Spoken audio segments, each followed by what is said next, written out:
It's been a busy week in the Inland Northwest, so let's get you caught up with the KREM 2 News Week in Review.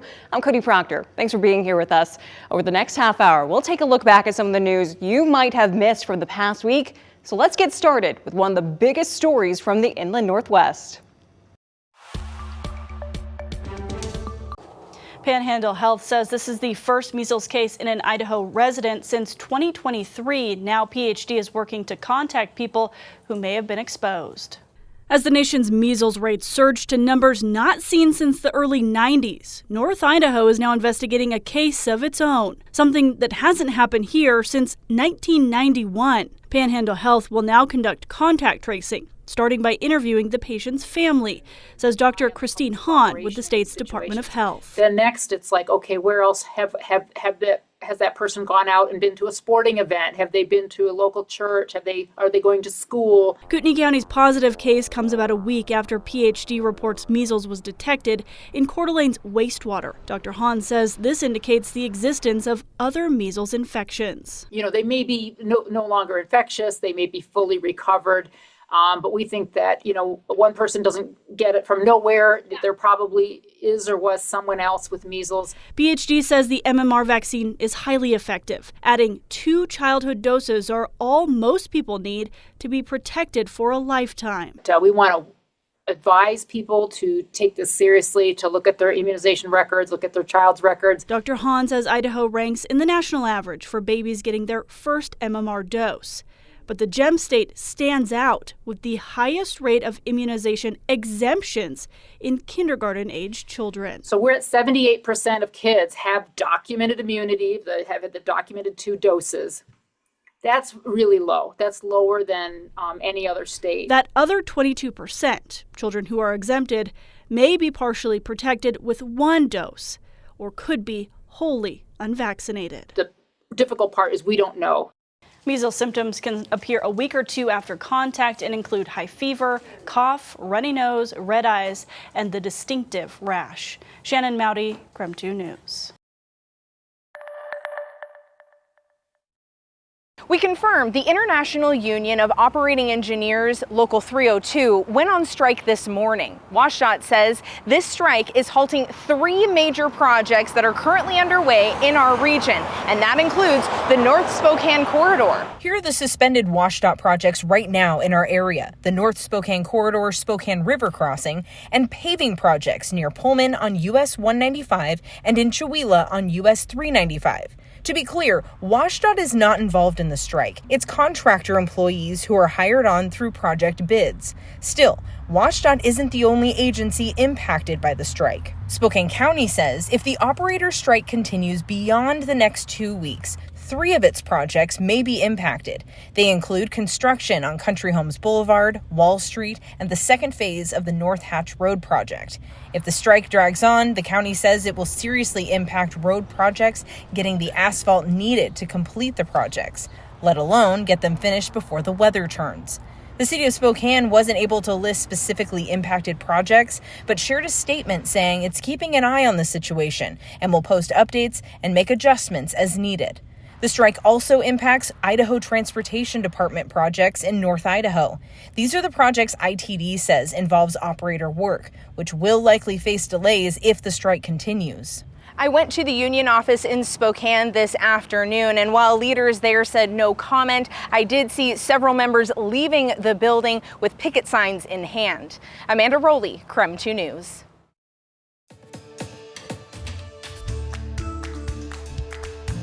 Well, the video has reached more than 8,000 interactions on Instagram, pointing out chunks of missing concrete and exposed rebar, just like you can see here. So we took these concerns to Washington State's Department of Transportation. The city of Spokane does not care if it kills a whole bunch of people. Look at that. While the original video and many commenters call out the city of Spokane for what they believe is deadly deterioration, the video shows a portion of I-90. So we asked WashDOT, how dangerous is this? They are safe, and if they weren't, we would close them. Evan Grimm is the state's bridge engineer, and he says while the damage may look concerning, the I-90 viaduct through Spokane is actually in fair condition. That's based on a federal guideline of 3 categories: good, fair, and poor. It helps us to manage and understand the needs. So a bridge that's in good condition is going to need less maintenance. For a structure in fair condition, there are regular inspections and some rehab work. That's what these green markings are. The fact that you can see those is actually an indication of a healthy and robust bridge inspection program. What happens is that reinforcing steel, when chlorides and water get in there, it will start to rust and that will pop concrete off. And so if it hasn't popped off yet, but it's starting to break away, that's called delamination. KREM says any marked damage is photographed and tracked, but actually fixing each issue, that's another story, says Ryan Overton with WashDOT East. We could do, maybe $100,000 to $200,000 worth of work with our 6-man crew for our bridge team here locally. But a project like the I-90 viaduct, to get it back into a significant state of good repair, to get it to that good category, like Evan mentioned, would probably require a larger contract and would be millions of dollars. And that's money the state doesn't have, and money other funders haven't allocated in many years, WashDOT says. Primarily, it's federally funded to keep it in a state of good repair. But on both sides, it is severely underfunded. Instead, WashDOT says it's been stuck in a cycle of reacting to worst-case scenarios, which Spokane drivers rest assured the agency says this is not. Now, WashDOT tells me the I-90 viaduct through Spokane was just inspected in March. Shannon Mowdy, KREM 2 News. As we go to break, here's a check of your forecast.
Welcome back to the KREM 2 News Week in Review. Before we get back to this week's headlines, we want to remind you, you can get the latest news and weather forecast anytime you want on KREM 2 Plus. It's our streaming app you can watch on your TV, and best of all, it's free.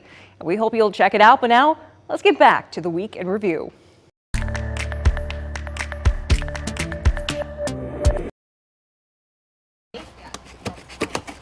Deborah Robb opens up boxes of supplies going to several public schools just a couple of weeks before the start of the academic year.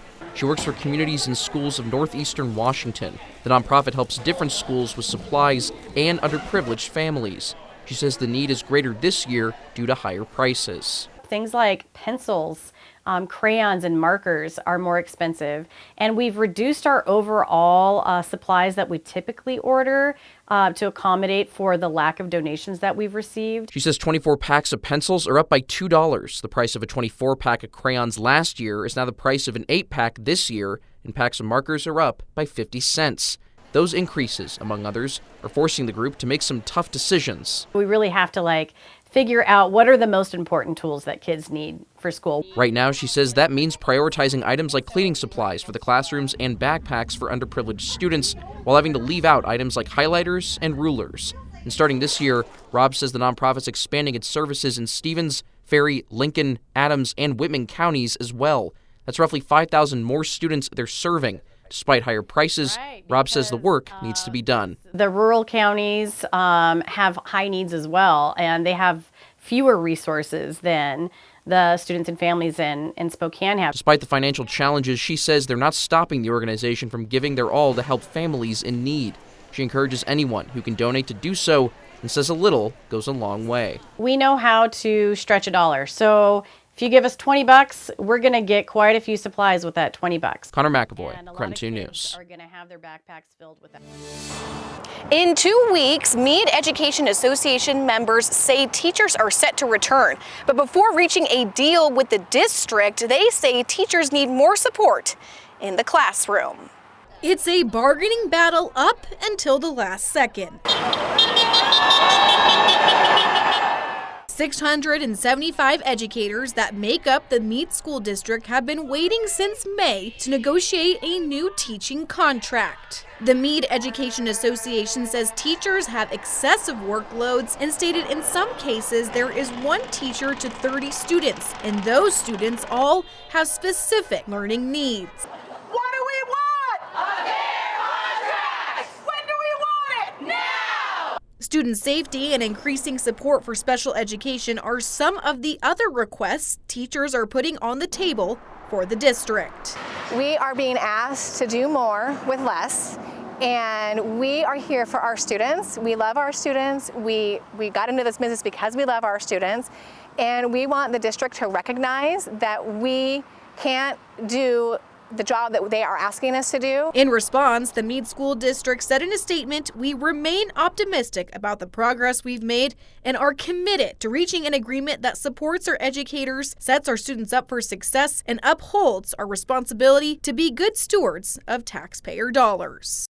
I am told the current teacher's contract expires on August 31st, with the first day of school on September 2nd. If and when the school district comes to an agreement, KREM 2 News will have the updated information. I'm reporting in Meade, Regan Gallo, KREM 2 News. Right now, Coeur d'Alene Public Schools bans the use of cell phones for all grade levels during the school day. But a proposed change to this procedure could allow high school students to use their personal electronics during lunch. The Coeur d'Alene School Board is considering a few changes to its personal electronic device procedure. They include giving high school administrators discretion for use of electronics, specifically during lunchtime, requiring teachers to approve educational-related use of PEDs through the building administrators, and strictly enforcing a no PED procedure in classrooms and hallways between classes. The proposal says school administrators, ASB, and the Student Advisory Group would work together to uphold the procedure. The plan for implementation would also include regular check-ins and monthly feedback reviews with the Student Advisory Group. There won't be a vote on this proposal since it's not a change to policy, but if the school board has any issues, it could request another proposal. But if there are no issues, proposed changes to the procedure would go into effect this upcoming school year in high schools only. Now, I also reached out to Spokane and Meade school districts. They, too, limit the use of cell phones during school hours. Both districts say they don't plan on making any changes to their policies this school year. In the newsroom, Amanda Rowley, KREM 2 News.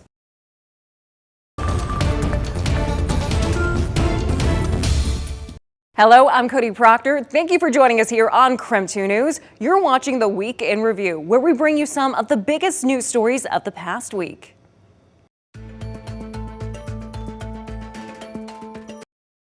Greater Spokane Inc. calls it a Spokane milestone because the Hillyard neighborhood is now a state-recognized and certified creative district, meaning a lot more investment and growth is coming to the area. Being named a creative district by the Washington State Arts Commission is just the first step in Hillyard's larger vision. One that brings together community, jobs, and a thriving arts scene. One Hillyard local, Molly Hart, says this is only the beginning. It does highlight what we already have here, but it gives us so much more opportunity to attract more visitors and to really make the people here that already shine even more illuminated. Hillyard is the first neighborhood in all of Spokane County to get this title, and with the title comes up to $50,000 in grant money. Greater Spokane Inc. says the certification will help revitalize the corridor by updating buildings for new businesses, funding murals and art exhibits, and transforming Hillyard into a destination neighborhood. But to make it fun, whimsical, enjoyable for all, so people can have a moment of awe when they look at some of these pieces. But Jesse Bank with Northeast Public Development Authority says the dollars don't stop yet. So this is kind of partnering with the City of Spokane grant where we're going to deploy about $500,000 into a variety of placemaking things up and down the corridor. Now, Hillyard business owners are ready to spread the word. Becoming a creative district means more visitors, more dollars, and a stronger sense of community. We just like to have more people just get out and enjoy it, and this district is the one that you can actually ride a bicycle to. And that's not all. Greater Spokane Inc. says the Garland District is also well on its way to become its own creative district. I'm reporting in Hillyard, Regan Gallo, KREM 2 News. Welcome back to the KREM 2 News, a week in review. I hope you're having a great weekend. Let's get back to one more story you might have missed this past week. It's the best thing that happened to me. You know, coming out of high school, I didn't have looks. You know, not many schools, really no schools wanted me. My high school coach asked me if I want to play JUCO, and I said yes, and he sent my film out to all the JUCOs across the country, and a few reached back to me, and you know, I picked the school that the coach sounded like he wanted me the most, and it ended up being one of the best blessings of my life, like completely shaped who I am today, the things I've learned from that program and living out in California. But it was tough for sure. JUCO's not for the weak, but I think going JUCO and making it out and going through those experiences made me who I am. Jared Taylor enrolled at Feather River Community College in Quincy, California during COVID in 2020. He knew he had a choice to make to continue his football career. You know, you can do one of two things. You can either shy away, you can fight, you can go up the hill, you know what I mean? And I wasn't going to back down from it. So it was definitely a battle, but it was a great time. Taylor was 20-0 in 2 seasons as the starting quarterback at Feather River. He entered the transfer portal, and former Eastern Washington offensive coordinator Jim Chapin gave Taylor his first D1 opportunity. It meant a lot to me, and it meant a lot to my younger self. To know that someone recognized me for thinking I could do this at this level, it meant everything to me. You know, Coach Chapin taking a chance on me was more than I could have asked for. Being in my home state, my family only, 4 hours, 5 hours away, coming up on weekends or coming to games, like, it's really the dream for me. After 2 seasons in a backup role at Eastern, Coach Best has entrusted the fifth-year senior with the keys to the Eagle offense this season. It helps when you have a quarterback that is a really, really believable guy. Really believable guy. He's consummate. If you put him out there at kick returner, he'll go out there. He's selfless. He's tough. And we're going to allow him to throw the ball this year. Coach is reiterating that I can do it. The belief that he shows me, it really means a lot to me. It allows me to come out here and just play freely and just not overthink, because that quarterback, you can't be playing on a clouded mind. If you're playing on a clouded mind, you're going to make mistakes, and then those mistakes are going to get in your head and you're going to make more mistakes. So having the support system that I have and these coaches around me that they actually believe in me, like it means so much to me, and it really makes me feel that I can go do it. They help me believe in myself. Despite now being the starter, Taylor maintains the chip on his shoulder from his football journey. In every situation, I kind of just go through life with kind of a chip on my shoulder, because I think it allows you to have this kind of mindset that just is different than most. I'm just focusing on just being the best person I can be and being the best player I can be and putting us in a position that allows us to win games. Taylor is willing to do whatever it takes to show he can be a successful quarterback at this level. Proving to myself that I can do this, I think, is going to be a big thing for me, because now I'm getting the opportunity to do what I wanted to do when I was a little kid. So to be here, it's pretty surreal. And, I come out here every day very grateful and very blessed to be in the situation I'm in. If it means me throwing the ball 60 times or me running or me handing the ball or even, me not in the game, whatever the coaches say, like, my main goal is to win football games. Keep it here for more news and weather updates throughout the weekend. And don't forget, you can watch our latest newscasts anytime on your schedule on KREM 2 Plus. Download and watch right now for free. I'm Cody Proctor. Thank you for watching the KREM 2 News Week in Review.